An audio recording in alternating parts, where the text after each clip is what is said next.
Hey guys, welcome back to the Mr. Tendy YouTube channel. My name is Mr. Tendy, and today I want to give you guys some tips on how to start investing as a teenager. And once again, make sure to hit that subscribe button, the like button, and the bell so you can be notified for future Mr. Tendy videos.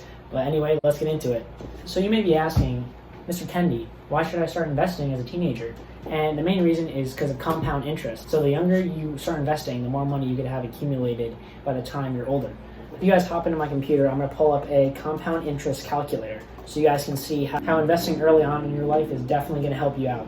All right, so here we are in my computer, and let's say your current principal is going to be $0 because they're starting from complete scratch. Now, if we were going to put $500 in, and we're going to give that 40 years to grow, so by the time you're around 60 years old, interest rate, we're going to say interest rate of around 7%. That's pretty close to the average of the return of the S&P 500, so we're going to put 7% for that, and we're going to compound interest only once, so annually, so we calculate that. And by only contributing $500 for 40 years at a 7%, your account would have accumulated to $106,000.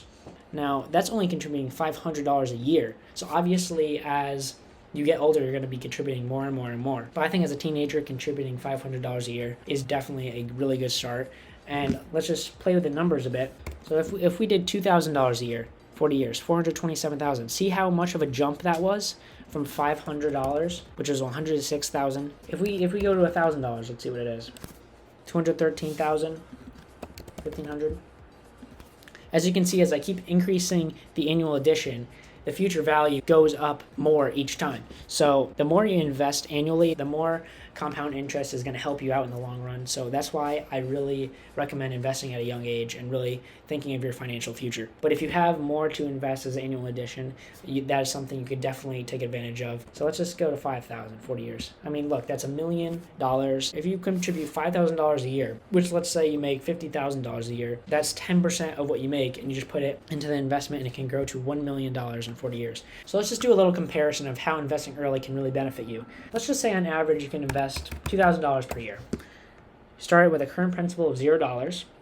So let's say you start when you're 20 and you're going to invest until 60. So you're going to be years to grow, 40 years at a 7% interest rate. So if we calculate that, you're going to have $427,000 by the time you're 60 years old.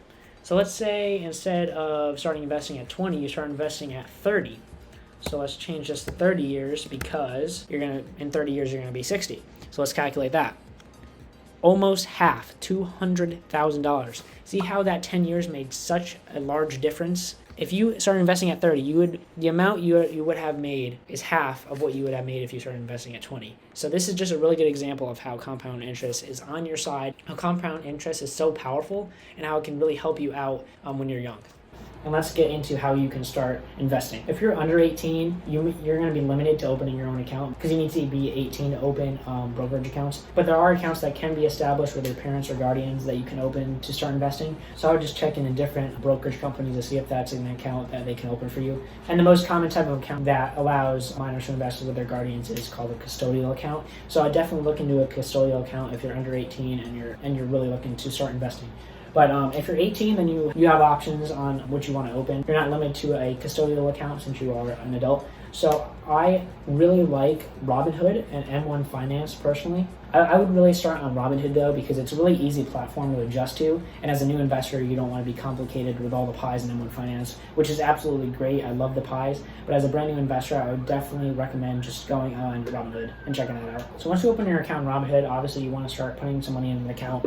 And I can't stress this enough, but as a teenager, I would try to save as much money as I can. As a teenager, I personally save 95% of my income. I save it pretty much all for investing. So as a teenager, I really track your spending and make sure you're not buying things that are going to be worthless and depreciate in value. You want to buy assets. While you're saving your money, you can open a high interest savings account like Ally Bank or Discover Bank is what I personally use. I use Discover and they're great. Currently with the pandemic, they're only paying around 0.8% interest, which is okay.